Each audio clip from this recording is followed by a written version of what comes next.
Hello बच्चों, आशा करती हूँ आप सभी लोग अच्छे होंगे और पढ़ाई भी अच्छे से करते होंगे। जैसा कि इसके पहले वाले वीडियो में हमने बहुत सारी विधाओं के बारे में पढ़ा दिए हैं। यदि वह वीडियो नहीं देखे हैं तो आप लोग देख लीजिएगा।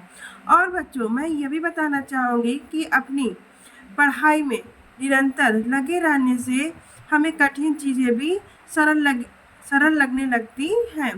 तो आज हम बच्चों संस्मरण विधा के बारे में पढ़ेंगे। तो यहाँ देखिए बच्चों, संस्मरण शब्द स्मरण में कौन सा उपसर्ग लगकर सम उपसर्ग लगने से बना है, जो कि अपनी सरल, सजीव और रोचक शब्दावली के कारण पर्याप्त लोकप्रिय हो गया है। और यहाँ पे देखिए बच्चों, संस्मरण के बारे में साहित्य कोश के अनुसार क्या लिखा गया है। साहित्य कोश में संस्मरण के विषय में लिखा गया है कि संस्मरण में लेखक अपने समय के इतिहास को लिखना चाहता है।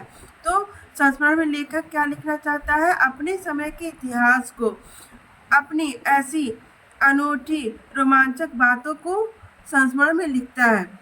आगे देखिए, वह जो भी स्वयं देखता है, जिसका वह स्वयं अनुभव करता है, उसी का वर्णन संस्मरण में करता है। यहाँ देखिए, श्री हरिभा उपाध्याय ने आचार्य द्विवेदी नामक निबंध को संस्मरण विधा के प्रतिनिधि निबंध के रूप में रखा है।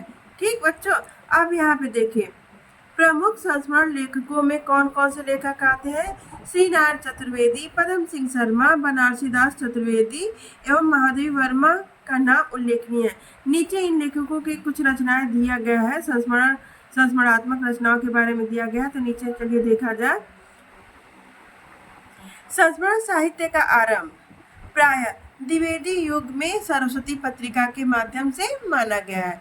तो संस्मरण साहित्य का आरंभ कब से माना गया है? द्विवेदी युग में सरस्वती पत्रिका के माध्यम से माना गया है। बच्चों, ऐसे प्रश्न एग्जाम में पूछे जा सकते हैं। जैसे संस्मरण साहित्य विधा का आरंभ किस युग से शुरू हुआ? तो यह द्विवेदी युग में शुरू हुआ। ठीक है बच्चों, वैसे द्विवेदी युग में प्रसिद्ध पत्रिका कौन सी थी? सरस्वती पत्रिका। ठीक बच्चों, आगे देखिए, स्वयं महावीर प्रसाद द्विवेदी ने अनुमोदन का अंत, सभा की सभ्यता आदि की रचना की। आगे देखिए बच्चों, यहाँ पे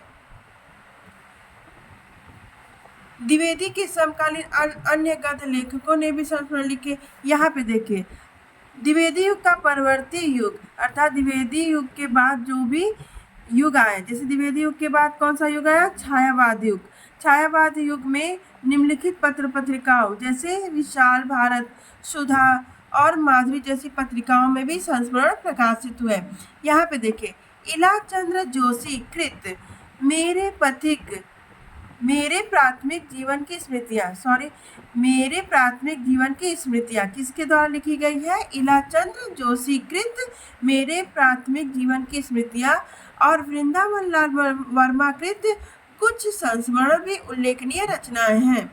यहाँ पे देखिए, बाबूराव विष्णुराव पराड़कर द्वारा संपादित हंस का प्रेम, यह जो अंक लिखा, यह प्रेमचंद स्मृति अंक है, यह हंस पत्रिका में प्रकाशित हुई थी। किसके द्वारा? बाबूराव विष्णुराव पराड़कर द्वारा संपादित हंस का प्रेम स्मृति अंक उल्लेखनीय रचना है।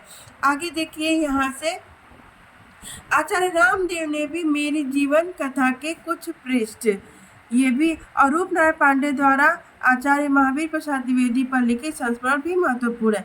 अब यहाँ से देखिए, महत्वपूर्ण रचना है, महत्वपूर्ण संस्मरणात्मक लेखक है और उनकी रचनाएं हैं जो एग्जाम में ज़्यादातर पूछे जाते हैं। तो देखिए, सबसे पहले बनारसी दास चतुर्वेदी का इस दिशा में अन्यतम स्थान है, बहुत अच्छा योगदान दिया है।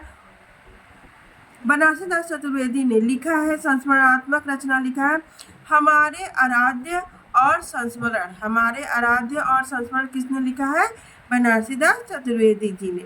आगे देखिए, एक और भी लिखे हैं, एक और संस्मरणात्मक रचना लिखे हैं, रेखा चित्र और सेतुबंध संग्रह। आगे देखिए, श्री राम शर्मा, ये रचनाएं तो अक्सर एग्जाम में पूछे जाते हैं। श्री राम शर्मा द्वारा लिखित संस्मरण ग्रंथ प्राणों का सौदा जंगल के जी और वे जीते कैसे हैं। ये तीनों रचनाएं एग्जाम में ज्यादातर पूछे जाते हैं। यह किस विधा से संबंधित है, तो यह संस्मरणात्मक विधा से संबंधित है। और किसके द्वारा लिखी गई है, यह श्री राम शर्मा द्वारा लिखी गई है। आगे देखिए, यह भी बहुत इंपॉर्टेंट है, एग्जाम से रिलेटेड तो बहुत ही इंपॉर्टेंट है। प्रमुख संस्मरण लेखक एवं उनकी रचना। तो देखिए, राम वृक्ष बेनीपुरी की माटी की मूर्तें, मील के पत्थर, देवेंद्र सत्यार्थी के क्या गोरी क्या सावरी, रेखाएं बोल उठी, ये सभी किसकी है, ये है देवेंद्र सत्यार्थी के। और देखिए, बदंत आनंद कौशल्यान, जो भूल न सका, जो लिखना पड़ा, ये दोनों किसकी है, बदंत आनंद कौशल्यान की है। आगे देखिए, शांति प्रिय द्विवेदी का पद चिन्ह परिव्राजक की कथा, शांति प्रिय द्विवेदी की संस्मरणात्मक रचना है। आगे देखिए, कन्हैयालाल मिश्र प्रभाकर की भूले हुए चेहरे। यहाँ इनका शीर्षक कितना अच्छा, कितना सुंदर है कि एक बार पढ़ने से भूले से भी नहीं भूलता है। कन्हैयालाल मिश्र प्रभाकर द्वारा लिखे भूले हुए चेहरे, दीप जले शंख बजे, माटी हो गई सोना, आज्ञे द्वारा लिखी संस्मरणात्मक रचना है। लिखी कागज कोरे, और माखनलाल चतुर्वेदी द्वारा समय के पार।